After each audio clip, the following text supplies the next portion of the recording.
हर खबर पर होगी आपकी पकड़। डाउनलोड कीजिए ABP live app. Mumbai police को दिए सुशांत की बहनों का बयान सामने आया। बहन मीतू ने तब पूछताछ में सुसाइड की बात मानी थी। 2019 में सुशांत की तबीयत खराब होने की बात भी कही थी। इससे पहले सुशांत के परिवार का दावा था रिया के आने के बाद ही सुशांत डिप्रेशन में गए थे और उनकी फिर मौत हुई। सुशांत के परिवार के वकील ने भी आज दावा किया कि रिया के आने के बाद बिगड़ी थी सुशांत की मानसिक स्थिति।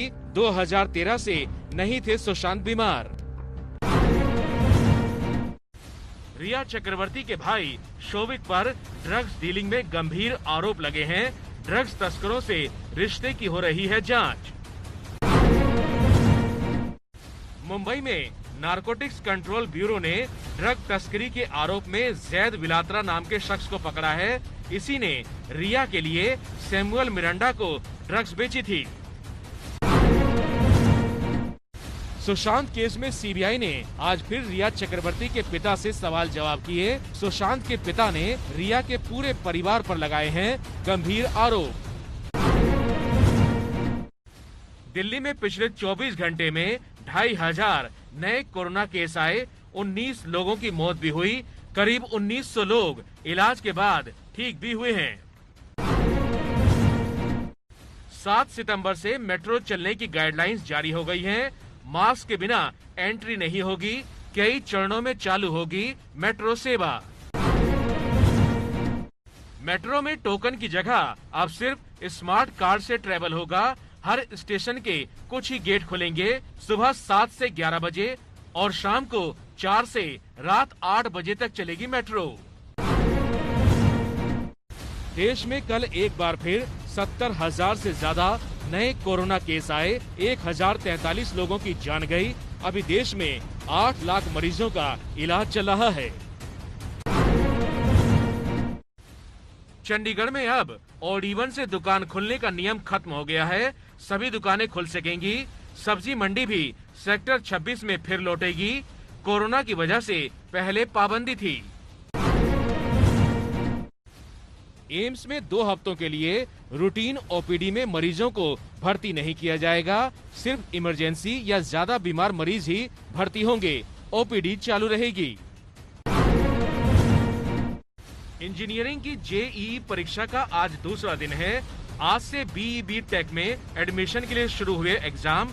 कोरोना की वजह से खास इंतजाम है।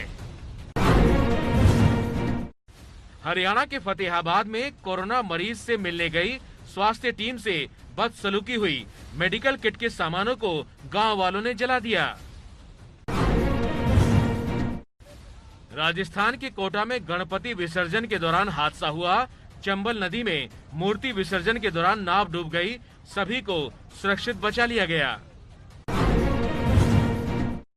उत्तराखंड के उत्तरकाशी में भारी बारिश के बाद गलियों में बाढ़ आ गई। कई इलाकों में घरों के अंदर घुस गया पानी। ओडिशा के गंजम में इंसानों के साथ बेजुबान भी बाढ़ में फंस गए हैं। रात को बाढ़ में बंदरों का रेस्क्यू किया गया।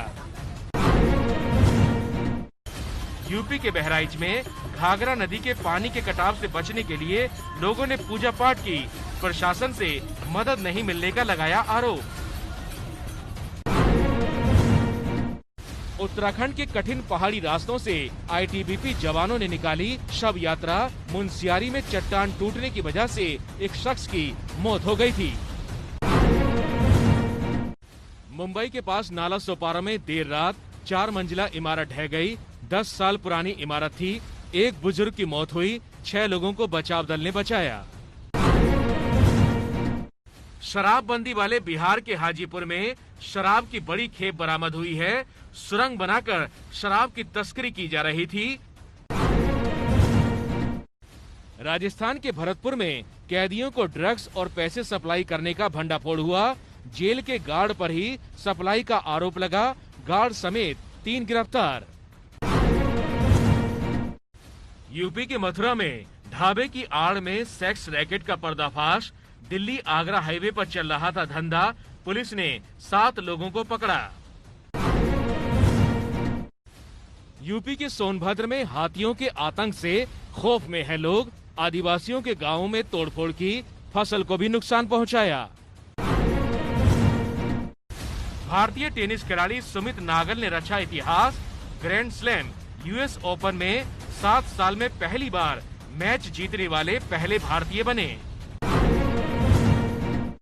आज से पितृ पक्ष शुरू हो गए हैं। प्रयागराज में पूर्वजों की आत्मा की शांति के लिए पिंडदान करने पहुंचे लोग। 17 सितंबर तक चलेंगे श्राद्ध।